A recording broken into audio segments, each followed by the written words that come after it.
here, but I'm super stoked to be here. My name is Daniel McGowan. I'm from New York. I'm a former political prisoner from 2007 to 2012 and a former member of the Earth Liberation Front. I just got off probation last week, so this is my first...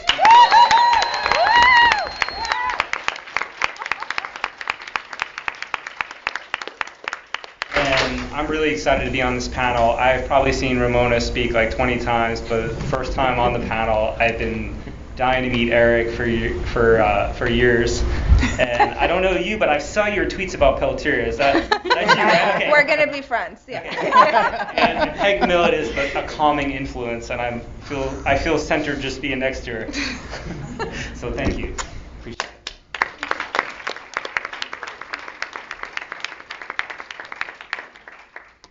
But I do want to thank Hanayote. I see you over there. This is awesome, and I'm having a great time, so thank you for that.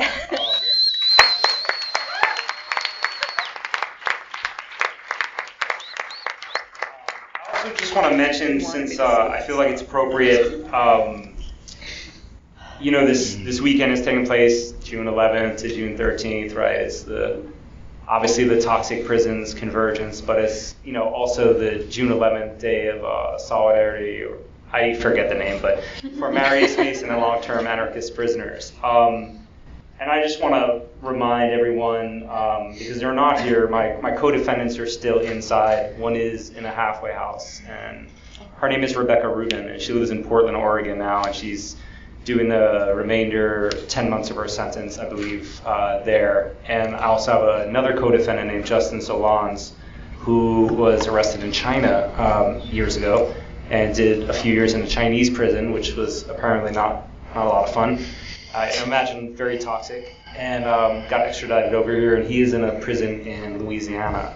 And of course, we have to, I think, just acknowledge Marius and his years in now, and with a very stiff sentence, and still just producing amazing art. I was out there before and I saw all these incredible postcards, and I was just laughing at Marius's skill with paint versus mine. Which mine's would be more of a graffiti kind of thing. But so I'm really excited about this conference, and I love this topic. And when Hanayote started picking my brain about this years ago through letters in prison, I was like, wow, that's excellent. Because the truth is that I feel like it was just a very natural progression. It always felt very natural to me that the idea is that there would be intersections between the prison issue, political prison issue, however you want to define it, and environmentalism or radical ecology or radical environmentalism or whatever. These two issues that obviously, in thinking about my life, it's sort of I've been an activist or an organizer, whatever you want to call it, for about 20 years now, and pretty much nearing, just almost half my life, which is crazy to think about. But those two strains have sort of been in my whole activist life. And I want to just kind of tell a really brief, my last 20 years. It's partially because I was really nervous about this workshop, and I didn't really prepare too well. So I had a little last minute help. But anyhow, my background is I'm is in the city. I have no background in anything camping or otherwise. And so I sort of I did environmental science 101 or something in college, and I was avid recycler and all that stuff. And I came home. That's actually been documented elsewhere. So I came home from college, and I was like, I want to get involved in something. And I went to a bunch of meetings, and finally, I don't know if people are familiar with the Wetlands Collective. Yes. I got sucked into the wetlands world in '96, which was the positively best place for me to be, because Wetlands, which was oddly enough located, it was a collective and an activism center located in the basement of a bar, which is just bizarre. And the proceeds of the bar and the club, it's actually, a lot of people know it as I used to go to hardcore shows, or I used to go to hip hop shows. Mm-hmm. Oh wait, there was something ego there. It had all these different facets. So I didn't go there for the jam bands. I went there for they basically had weekly meetings, open meetings where you could sit, whatever, have a beer and hear about an issue. That's honestly where I heard about PEG for the first time, or I've been there. Yeah. I have spoken and sung there, yeah. There used to be Earth First Road shows back in the day, and like people used to tour. It was like, how am I going to find out about something going on in the Northwest, except for like going to a place like this? The cool thing about this was there were so many tendencies there that, like a duck, I imprinted on like my politics were sort of multifaceted. I've always had a bit of a problem with the single issue thing. And so, and not to say that I have some like awesome perspective, but I like to think like my politics are broad enough to see like bullshit and oppression when I see it and identify it or whatever. So I was always been, environmental stuff, animal stuff, human rights, whatever. So I spent a few years there, and I kind of was a quick learner. Maybe I got bored with what I was doing, so I go out west and fall in line or meet a random series of events, meet a bunch of people in the Earth Liberation Front. So over the course of 2 or so years, I take part in a bunch of actions, mostly revolving around genetic engineering and logging, old growth logging. And so we're obviously a whole bunch of people. You might know some of the story, but there's some hasn't necessarily been talked or discussed. But my goal for this was, I think I was just a little pragmatic. Like I didn't think like what we were doing was the be all end all.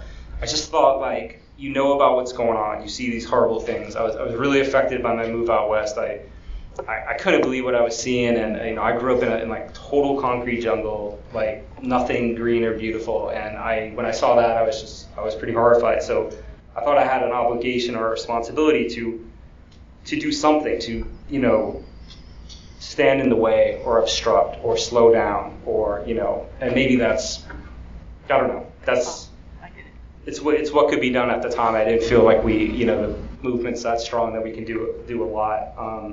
So I did a lot for 2.5 years, and series of events led me to move back to New York City, one of which was the Northwest was becoming a little uncomfortable for me. There's a lot of people getting called to grand juries, and I visited my sister, and she was like, why don't you move home? And I was like, you know what, it's just a good idea. I'm going to move home. I'm not sticking around. I wasn't really on the let's go to prison tip. So, and, when everyone is getting grand juried and get it, it's like, okay, I'm out.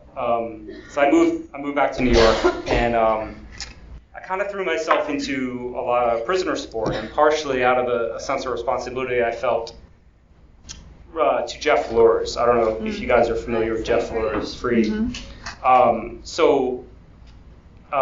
I was in the Northwest, the group that I was a part of, whatever you want to call it, was sort of partially responsible for, Jeff getting a large sentence. I mean, that's a theory. That's just my theory. But Jeff, there was an action the night before Jeff's trial that kind of prompted him to think maybe I'm not going to go to a jury trial on this one, and which was probably smart. But he went to a bench trial, and he ended up getting 22 years. And I wasn't able to stop what was going on. I wasn't able to interview. I wasn't even in town. I had no idea about it. But I felt responsible on some level. I lived in Eugene. I was a friend of Jeff on a totally friendly neighborhood level. So when I moved home, I thought, okay, I'm in this. No one. Even if the rest of them are, people don't feel a sense of guilt, I guess, over this situation, I'm gonna work on this. So we worked on this, and I was with a bunch of good people on Jeff's campaign, and it ended up being successful, which is amazing. And Jeff walked out of prison in 2009.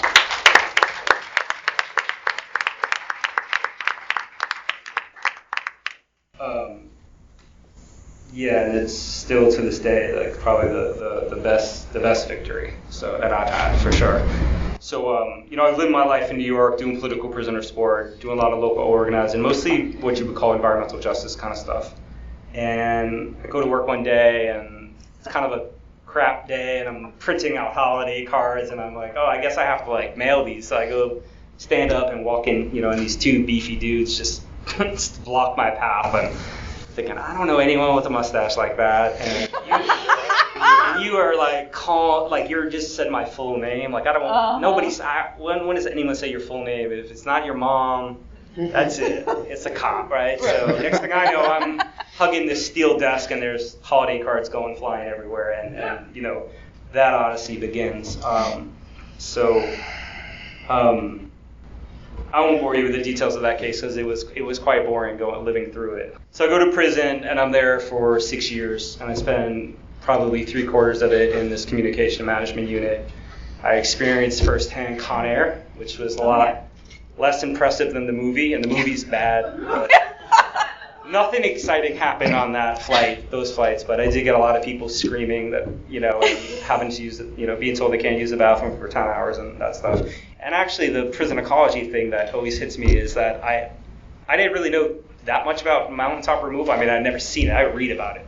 You see it from a Con Air plane, and that's just off the chain. Like, we were going east, and somehow there was something wrong with the plane, so they were like, we're going to stop in Kentucky. And we ended up landing on some, like, military base, and I'm looking at this fresh cut, I mean, it's like straight up scooped out. And I mean, when would I ever have the opportunity to see that? I mean, it was just like something that was positively amazing and disgusting. But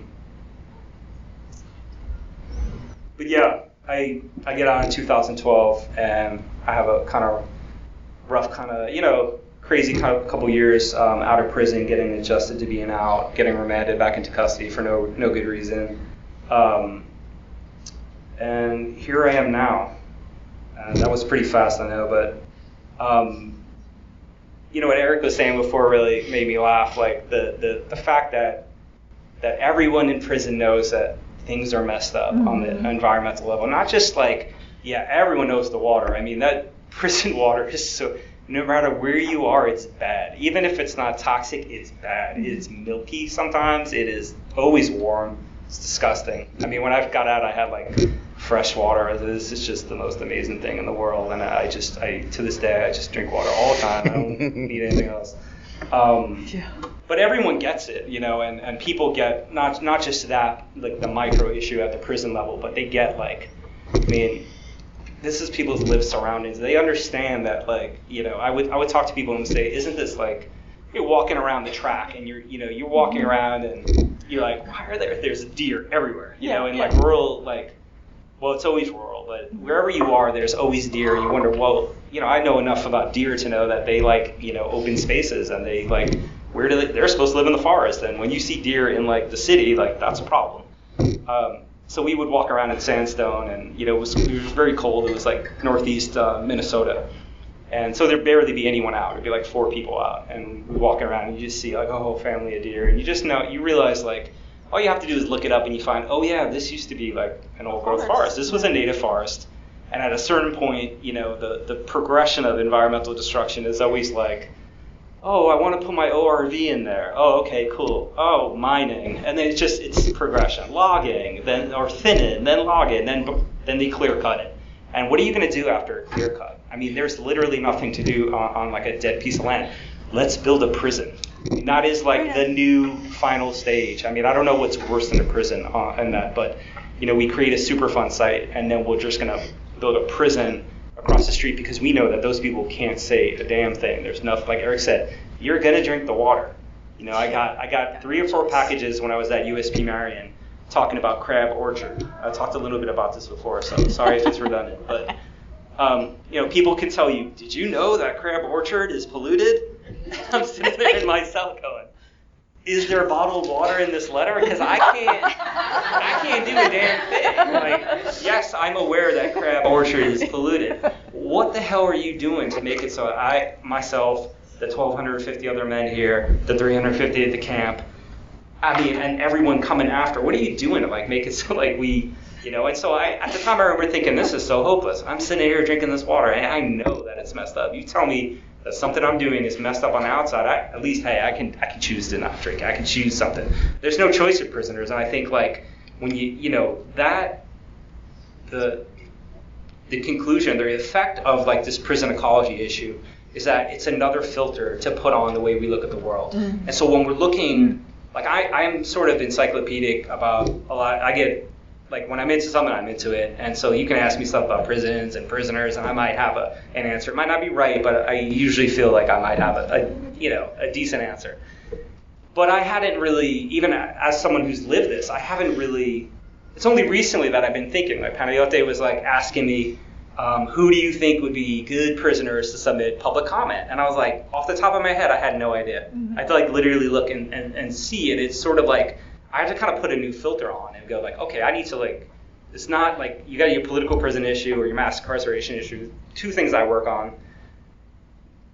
And I don't really do much environmental stuff, to be honest, but I do obviously care about it, and that matters, I hope, for something. But it's interesting in that like this intersection is powerful, and that like you start to create connections, and you start to create connections not just between people but between issues. And I feel like an intersectional issue has the potential. It also has some potential that's not great, but it has the potential to be like very powerful, and not just like prison people caring about eco care, but the synergy of that, you know. So when I find out that like Jeremy Hammond writes like a public comment, because he's at Manchester, FCI Manchester in Kentucky, and he is certainly potentially affected by a prison that they built in Letcher County. I mean, that to me was like amazing. I was like, here's this youngish person who is like very radical, good politics, and he's definitely affected by it, and he submitted public comment. I mean, I think that's amazing, and that's the sort of thing that I've been trying my best now to like think about this prison ecology thing and see how we can, you know, perhaps grow a more powerful movement that's not just a movement to end mass incarceration or free, you know, I mean, 50, 60, 70 political prisoners. I mean, we have to consider like, I'm sorry, lost my train of thought. I will say the one interesting experience that I often had inside is I would notice, you know, obviously the clear cut issue, but I had a few moments where I just felt like in seeing animals when I was in prison, I was often like, that was the one thing that would like allow me to feel like I'm not there, you know. It would just blow me away. I mean, I'm again a city kid, so I'm pretty much impressed by any animal I see in the wild. We saw a deer the other night, and the deer was so tame. It was just chomping on grass. Didn't even bat an eye from the headlights. And I'm thinking, this deer is crazy. And I was stoked to see the deer because it had been so long since I've seen it, you know. So I'm in like, I can't remember when it was exactly, but I'm in like Terre Haute, and I could be in transit, but maybe I'm in the shoe. I don't know. I know I'm in the shoe, and it sucks, and my cell's flooded, and I'm looking out this tiny and it flooded because there was a rainstorm, so obviously it would come in. So right, you know, hey, take a broom, and yeah, I'm pushing the water out. But I'm kind of just like hanging out the window, and I was just cracking up because apparently the water was just really bumming out these ground squirrels. They look like chipmunks. They're different, yeah. But they're adorable, and they look like Chip and Dale. And I'm just sitting there like an idiot while my cellie is like, you know, sweeping the water out, and I take a break, and I'm just sitting there watching, and I'm watching. They're clearly doing like an emergency move. Yeah. That's how I identified it. And I'm just sitting there like grinning. And I had been in the shoe it's probably in transit, and I've been there probably 20 days, and I'm antsy because you never know when you're moving. And you know, just one day at 2 a.m. You know, you're moving. That's it. That's how you find out. And I remember just like my mood was lightened by this, and I was like, this is amazing. Like they don't even realize that they're in a prison, and in reality they're not. They're doing their thing, and they're being ground squirrels. And the other thing that blew my mind is same prison, but at a completely different time, is I'm again in the shoe, and I'm looking out and Terre Haute is like a massive complex. It's called like an FCC, Federal Correctional Center. So it has a USP, which is like a brand new castle looking. I mean, they literally like bring it on like huge pieces on a truck and just like fit it together like a Lego. And then it has like the FCI, which is the old building, and it has a camp, and it's just massive. But it's this huge, just, I don't want to call it a brownfield because it's not a brownfield, but just this huge like quarter mile by quarter mile like field with nothing in it except like mud. And I'm watching it, and you know, there's lightning, and it's kind of like dusk, and I see a coyote in Terre Haute, and I'm thinking, oh, you fool, that's a big dog. And then I'm like, that dog is big, and really it was the gate that was different. I was like, holy shit, I just saw it. And Terre Haute is not in the country. I mean, it's in the city. It's like near the school, and I was just so blown away by that. And those are the things that used to when things were bad, I'd be like, you know what, this coyote just ran right through the middle of the prison like it was nobody's business. And the people that work in prison aren't exactly people that would like coyote. They would not be into it, except the chance to shoot it, I suppose. Right. So it's it's the animals, and it's all those, like, life goes on. Like, you're in prison and life goes on. Yeah. And it was always really amazing to me. I'm gonna end on that note, so as not to bum anyone out. I have a tendency to end on a downer. Like, I don't want, no coyote story, not such you remember.